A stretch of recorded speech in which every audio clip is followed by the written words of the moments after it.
तो आज का वीडियो हम शुरू करें। आपसे एक छोटी सी अपील कि आप तक टोटल हमारा वीडियो पहुंचे, उसके लिए आप चैनल को सब्सक्राइब कर लें। ये हमारा एक छोटा सा प्रयास है कि केमिस्ट्री को हम आप तक बीएससी के बच्चों के लिए सरल तरीके से हम आप तक पहुंचाएं।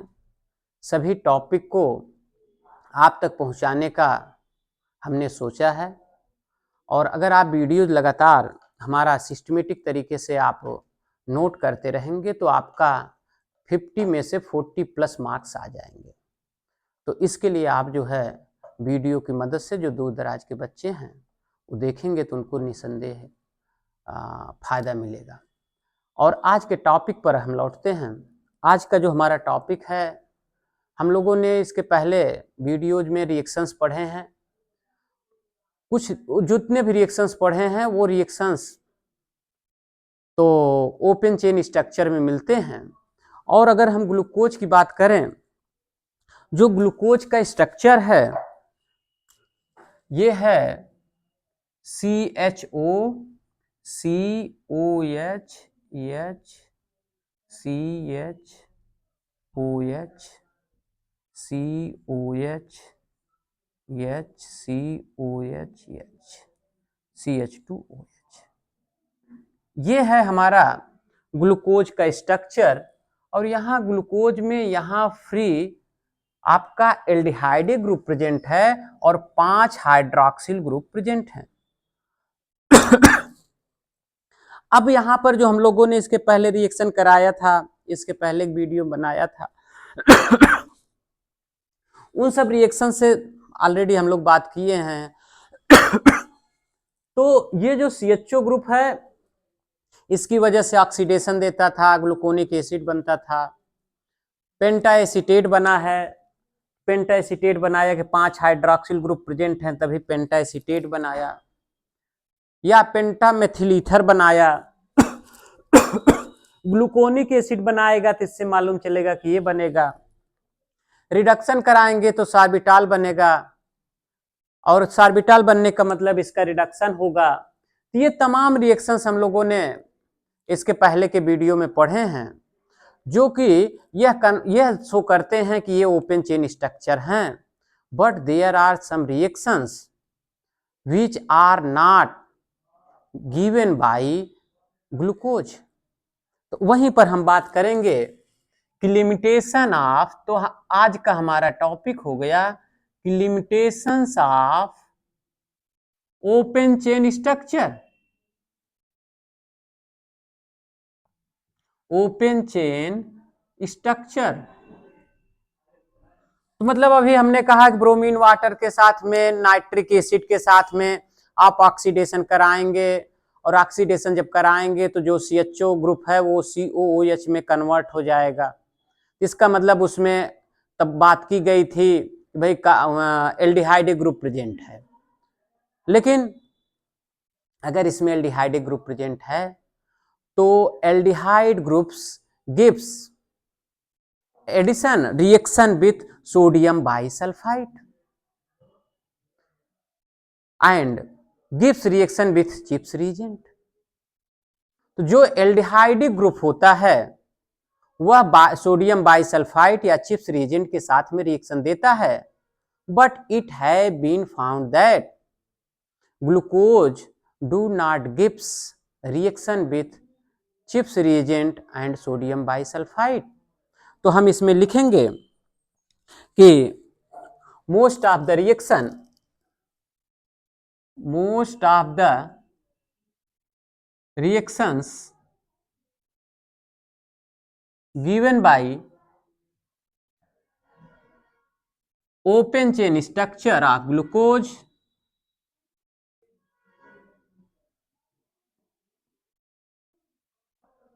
but there are some reactions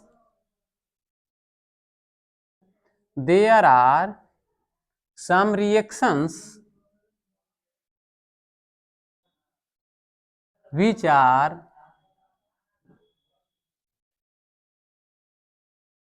not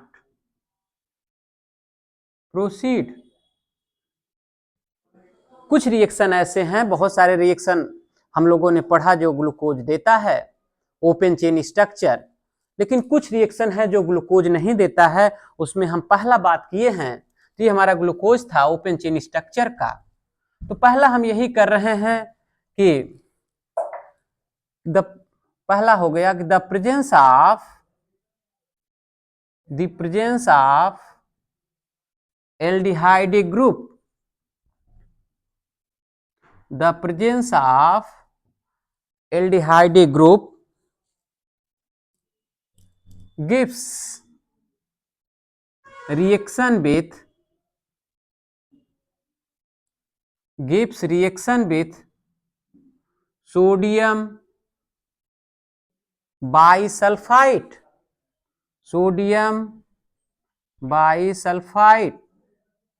and Gibbs reagent,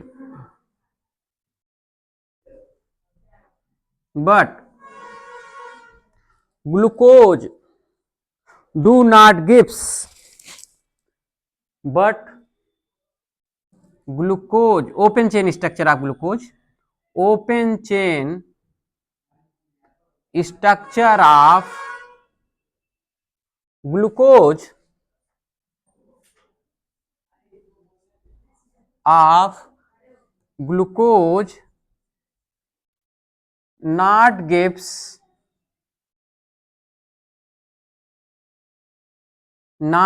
reaction किसके साथ में?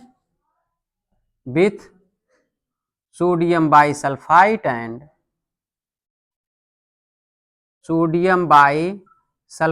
and Gibbs reagent।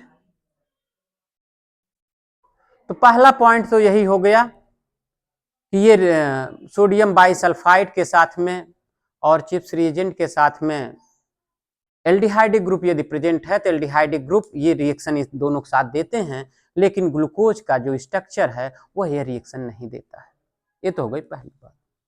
दूसरा, अगर हम ग्लूकोज की बात करें, ये तो पॉइंट नंबर हमारा 1 हुआ।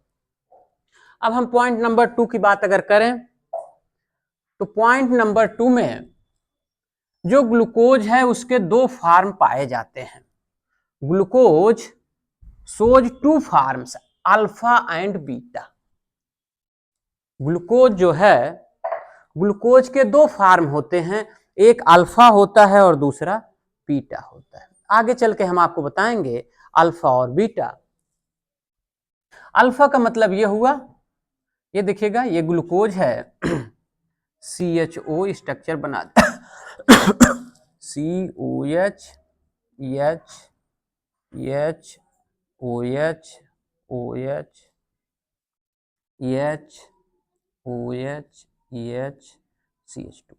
ये तो है ग्लूकोज।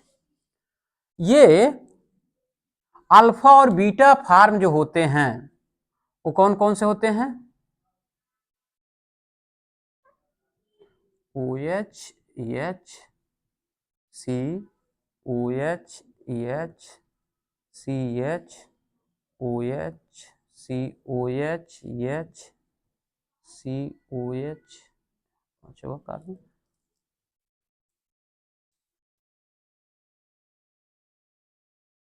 ये होता है अल्फा फॉर्म। यानी हम ये कह रहे हैं ग्लूकोज जो है, ग्लूकोज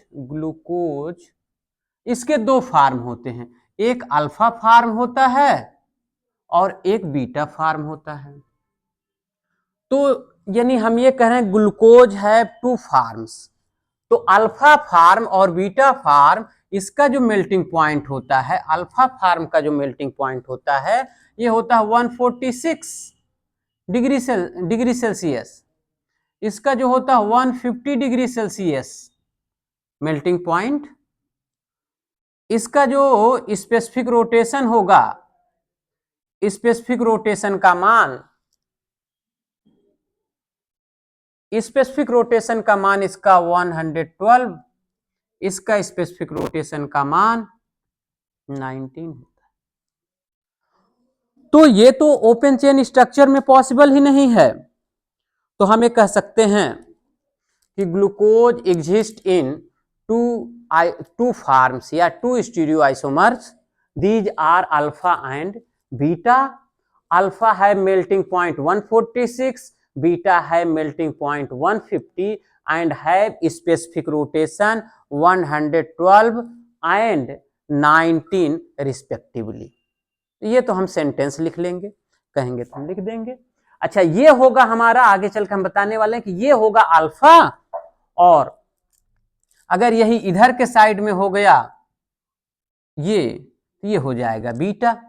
तो अल्फा और बीटा जब हम साइक्लिक स्ट्रक्चर बताएंगे तो उस समय हम इसको, ये अल्फा हो जाएगा, इधर हो जाएगा बीटा, इसको हम आगे चल के साइक्लिक स्ट्रक्चर में बनाएंगे। तो इसका मतलब ये है कि ये तो ओपन चेन स्ट्रक्चर में संभव ही नहीं है। अल्फा और बीटा ये दोनों फॉर्म ओपन चेन स्ट्रक्चर में हो ही नहीं पा रहे हैं, दूसरी प्रॉब्लम हो गई। तीसरी बात यह है कि इन द एक्वस सोल्यूशन, तो दूसरा पॉइंट यही हो गया, कहेंगे तो लिख देंगे कि glucose have two stereoisomer, इसमें दो स्टीरियो आइसोमेरिक फॉर्म, दो stereomeric form, that is alpha and beta. Alpha है अल्फा ग्लूकोज है melting point 146 degree Celsius and beta form है melting point 150 degree Celsius. Alpha form है alpha form and beta form है specific rotation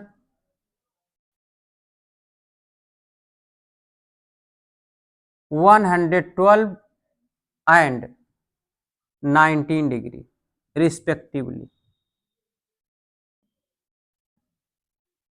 तो it is not possible in the open chain structure, दूसरी बात हो गई। तीसरी बात देखिएगा, थर्ड पॉइंट क्या है कि जब हम इसको अल्फा डी ग्लूकोज ले लीजिए, बीटा डी ग्लूकोज ले लीजिए, और ये जो ग्लूकोज ले रहे हैं ये डी फॉर्म ले रहे हैं, अल्फा डी ग्लूकोज और बीटा डी ग्लूकोज। जब आप सोल्यूशन में लेंगे ये अल्फा डी ग्लूकोज, वहां भी आप अल्फा डी कर सकते हैं, और ये हो गया हमारा beta D glucose, beta D glucose. तो हमने दो लिया, फिर जब इसका सोल्यूशन हम लेंगे तो अच्छा, इसके बारे में हम लोग जान गए कि इसके अल्फा का मान, स्पेसिफिक रोटेशन का मान 112 है, इसके स्पेसिफिक रोटेशन का मान 19 डिग्री है। इसके एक्वस सोल्यूशन में जो इसका इक्विलिब्रियम की पोजीशन होगी, एक्वस सोल्यूशन में इक्विलिब्रियम की पोजीशन में जो स्पेसिफिक रोटेशन का मान होता है ये होता है 52.7 डिग्री। इसका मतलब क्या हुआ कि जब आप एक्वस सोल्यूशन में अल्फा डी ग्लूकोज और बीटा डी ग्लूकोज लेंगे, उस कंडीशंस में अल्फा डी ग्लूकोज का स्पेसिफिक रोटेशन का मान 112 से डिक्रीज करता है और 52.7 डिग्री तक जाता है। और उसी सोल्यूशन में जब आप बीटा डी ग्लूकोज की बात देखेंगे तो उसका स्पेसिफिक रोटेशन का मान 19 डिग्री से बढ़कर 52.7 डिग्री तक जाता है। तो ये तो हो गया हमारा। अब इसको हम सेंटेंस के रूप में लिख लेते हैं कि ये तभी संभव है जब ये साइक्लिक स्ट्रक्चर हो, ओपन चेन स्ट्रक्चर में ये भी नहीं हो पाएगा। तो इसका मतलब अब इसमें हम लिखेंगे इन द, तीसरा पॉइंट होगा, in the aqueous solution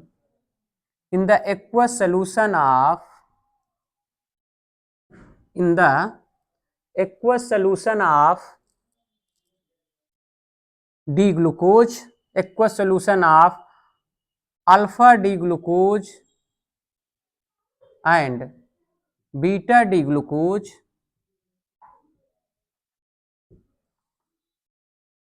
the equilibrium alpha D glucose and beta D glucose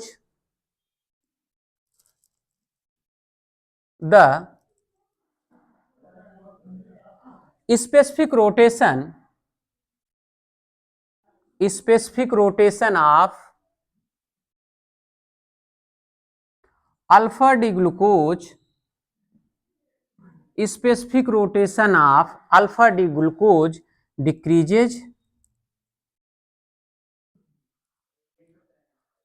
कहां से कहां, from 112 to 52.7 degree and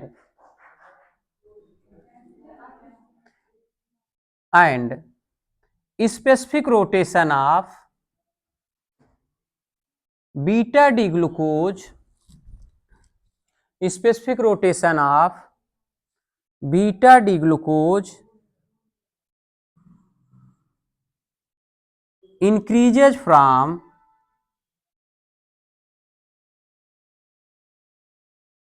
19 degree to 52.7 degree, and this is 52.7 degree specific rotation is the 52.7 degree specific rotation is rotation of the solution in the equilibrium, is rotation of solution at equilibrium। तो इसका मतलब आप यही कह रहे हैं कि जब आप किसी एक को सोल्यूशन में लेंगे, अल्फा डी ग्लूकोज और बीटा डी ग्लूकोज जब आप लेंगे, तो उस कंडीशंस में अल्फा डी ग्लूकोज का स्पेसिफिक रोटेशन का मान डिक्रीज करता है 112 से लेकर 52.7 तक, और वहीं पर बीटा डी ग्लूकोज जो फॉर्म होगा उसका स्पेसिफिक रोटेशन बढ़ता है, और जो इक्विलिब्रियम की पोजीशन होती है, इक्विलिब्रियम की पोजीशन में सॉल्यूशंस का जो स्पेसिफिक रोटेशन का मान होगा वो 52.7 पाया जाता है। ये हो गई तीसरी बात। चौथी बात ये है कि जब हम ग्लूकोज का रिएक्शंस कराते हैं हम मिथेनॉल के साथ में और HCl ले लेते हैं, इक्विमोलर क्या ले रहे हैं रिएक्शन, आगे हम बताएंगे, इसको भी रिएक्शन को बताएंगे। हम आपको कह रहे हैं, क्या कह रहे हैं कि आप ग्लूकोज लीजिए, आप डी ग्लूकोज ले लीजिए और फिर इसका रिएक्शन मिथेनॉल के साथ में, इसका रिएक्शन भी आगे बताएंगे, मिथेनॉल और HCl ले रहे हैं, तो आपको मिलता है मेथिल ग्लूकोसाइड, मेथिल ग्लूकोसाइड। तो इसके दो फॉर्म मिलते हैं, अल्फा और beta. Methyl alpha D glucoside, तो मेथिल अल्फा डी ग्लूकोसाइड और मेथिल बीटा डी ग्लूकोसाइड।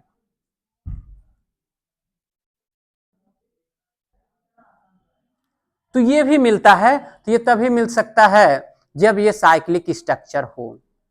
तो ये सब रिएक्शन से ये, इसको कहेंगे तो हम लिख भी देंगे, आप ऐसे लिख भी सकते हैं कि when glucose alpha D glucose treated with methanol and HCl it gives two form of glucoside, two form of methyl glucoside, one is alpha D and second methyl alpha glucoside and beta glucoside।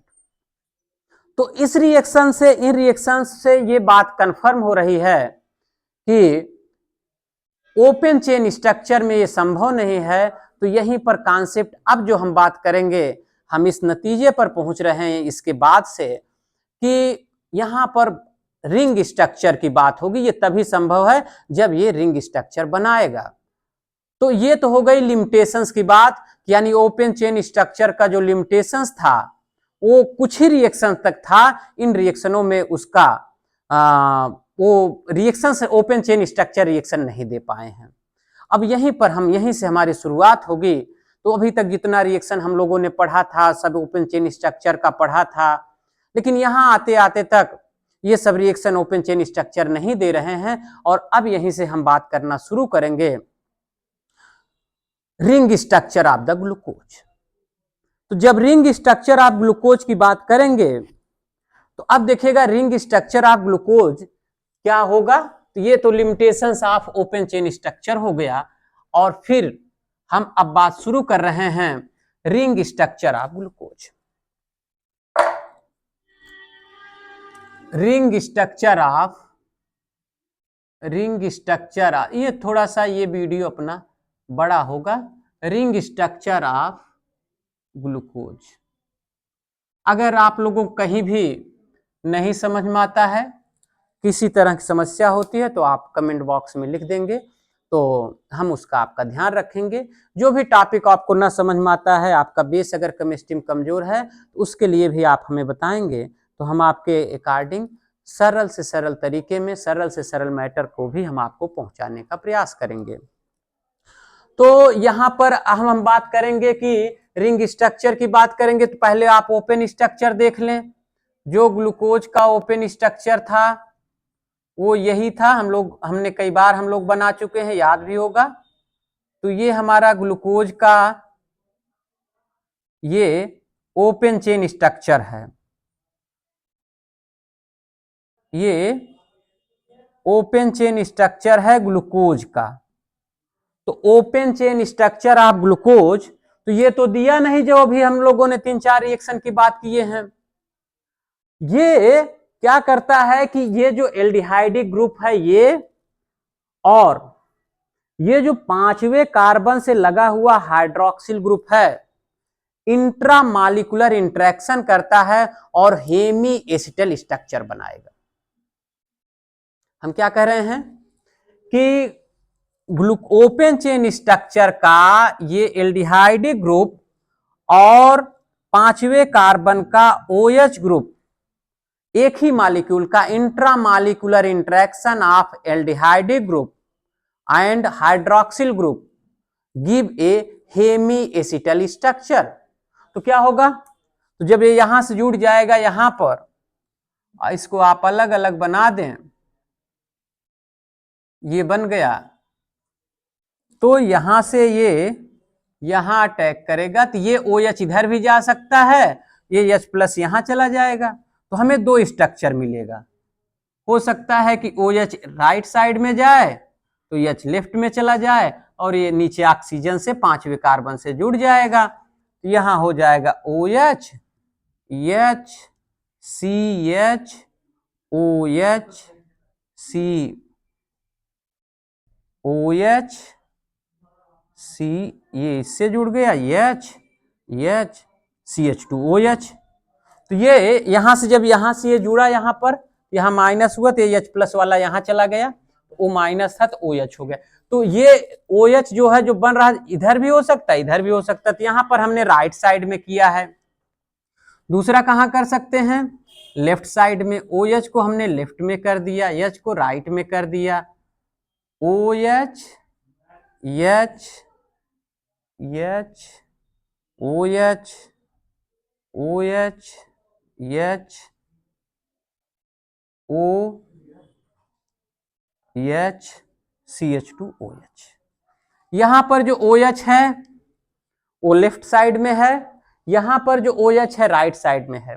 इसका मतलब जब ये यहां पर attack किया carbonyl पर, ये दोनों आपस में इंटरेक्ट कर रहे हैं, तो ये ऑक्सीजन यहां से जुड़ गया, और यहाँ ये वाला ऑक्सीजन हाइड्रोजन यहां जुड़ गया, तो यहाँ ये OH हो गया, H हो गया, और ये यहां से जुड़ता हुआ ये यहां जुड़ गया, तो ये हेमी एसिटल स्ट्रक्चर बना लिया, साइक्लिक हेमी एसिटल स्ट्रक्चर हो गया।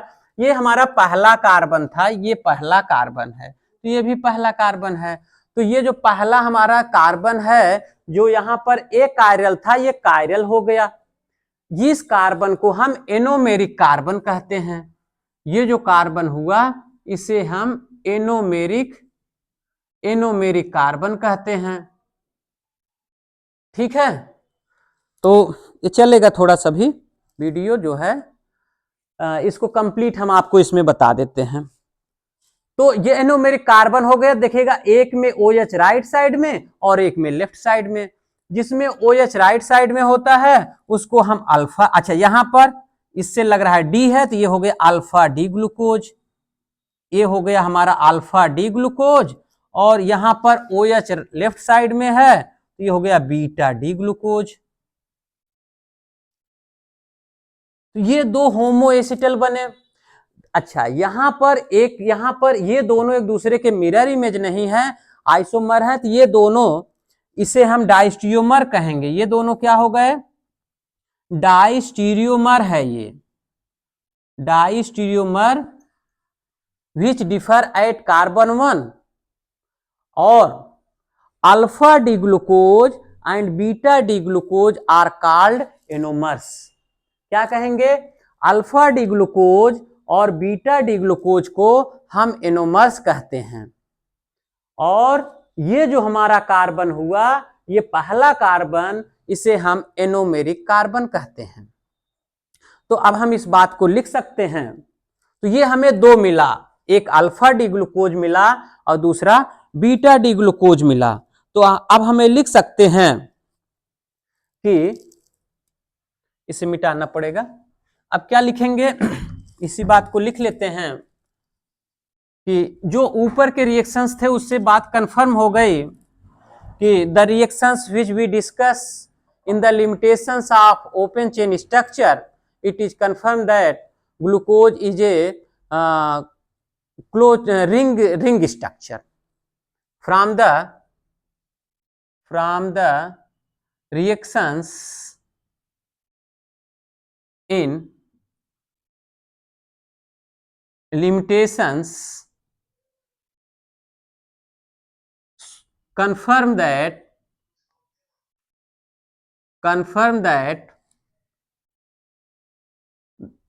CHO group is not free।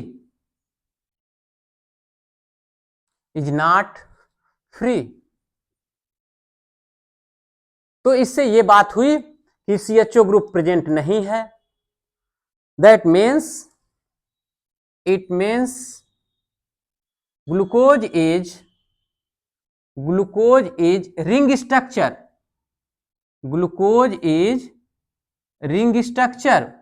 इससे यह बात क्लियर हो रही है कि जो हमारा ग्लूकोज है वह रिंग स्ट्रक्चर है। अब इस रिंग स्ट्रक्चर बना कैसे? अभी हमने बताया कि जो CHO ग्रुप प्रेजेंट है और जो पांचवें कार्बन पर OH ग्रुप प्रेजेंट है, दोनों के बीच इंटरेक्शन हुआ। बातें हम लोग कर चुके हैं। The formation of hemiacetal structure, formation of hemiacetal structure takes place by interaction of intramolecular interaction by intramolecular interaction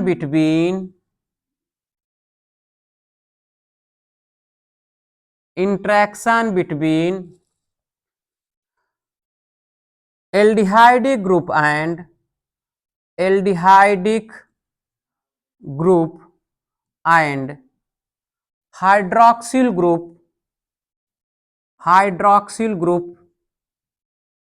at carbon 5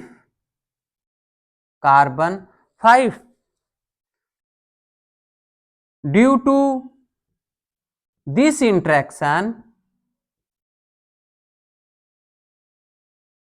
carbon 1 become chiral, C1 become chiral,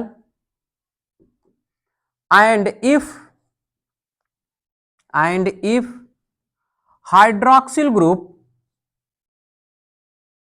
at C1 is on right side,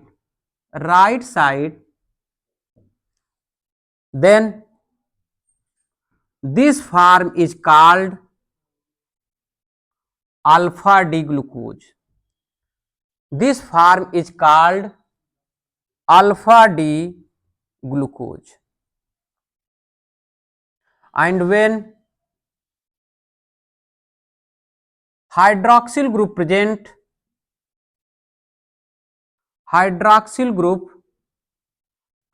at left side,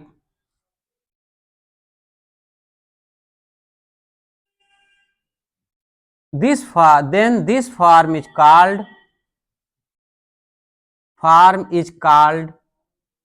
beta D glucose, called beta D glucose.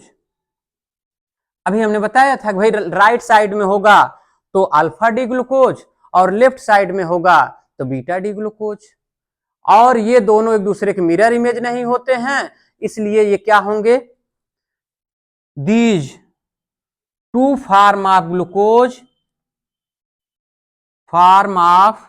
Glucose are डाइस्टीरियोमर्स।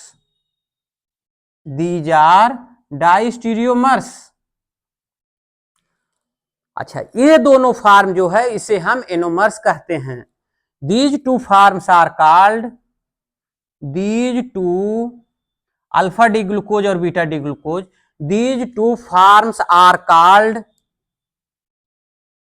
called anomers, and C1 carbon is called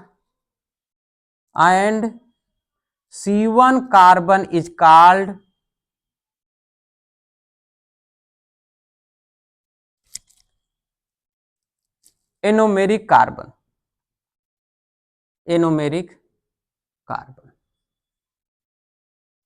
तो ये तो हो गया हमारा, हमने बात कर लिया कि किस तरह से ये हेमी एसिटल स्ट्रक्चर बनाएगा अल्फा डी और बीटा डी।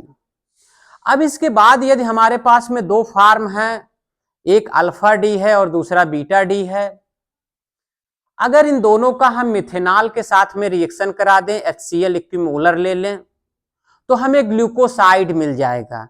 तो हमें जो अभी हमने इसके पहले बात किया था इसी वीडियो में, अल्फा डी ग्लूकोसाइड और बीटा डी ग्लूकोसाइड, वो कैसे बनेगा फिर, तो इसमें हम आगे लिख भी सकते हैं कि when alpha D glucose and beta D glucose treated with, हम रिएक्शन पहले लिख रहे हैं कि जब अल्फा डी ग्लूकोज और बीटा डी ग्लूकोज को आप मिथेनॉल और HCl के साथ में ट्रीट करेंगे तो आपको मेथिल ग्लूकोसाइड मिल जाएगा। देख लीजिएगा क्या मिलेगा, ये आपके पास में OH, नीचे का सब सेम CHOH, आप चाहे पूरा लिख दे 4, नहीं CHOH 3 हो गया, और ये COH, CH2OH, ये अल्फा डी हो गया, HOH CHOH 3 OH CH2OH, ये बीटा डी हो गया। तो ये अल्फा डी है, ये बीटा डी है। हमने क्या किया कि हम उसको कंपाइल करके यहां पर लिख दिया, कॉन्फ़िगरेशन नहीं दिखाया। जब इसका हम ट्रीटमेंट करेंगे मिथेनॉल के साथ में और HCl इक्विमोलर ले लेंगे, तो यहां पर ये हाइड्रोजन जगह यहां पर मेथिल आ जाएगा, ये यहां पर आ जाएगा, ये बना देगा COCH3H CHOH 3 मॉलिक्यूल हो गया, CH2OH, यहाँ C यहां पर बन जाएगा COCH3H CHOH 3 C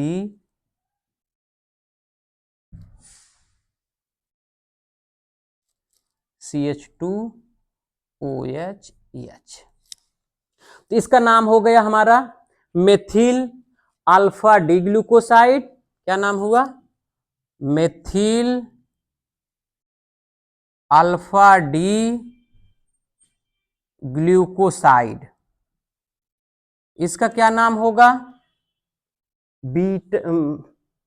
methyl beta D glucoside. तो इससे ये बात हो गई कि ये और भी इसके हम स्ट्रक्चर के बारे में बात करेंगे। तो ये तो हमारा हो गया, ये भी हमारे ये जो ग्लूकोसाइड्स हैं यानी alpha D glucoside and beta D glucoside, these are also anomers. तो alpha D glucoside, beta D glucosides भी एनोमर्स है और अल्फा डी ग्लूकोज और बीटा डी ग्लूकोज भी हमारा एनोमर्स है। तो आज के वीडियो में इतना ही। अगर कहीं आपको पढ़ने में समस्या हुई हो, कहीं ना समझ में आए तो आप जरूर बताएं। आज का वीडियो इतना ही। Thank you.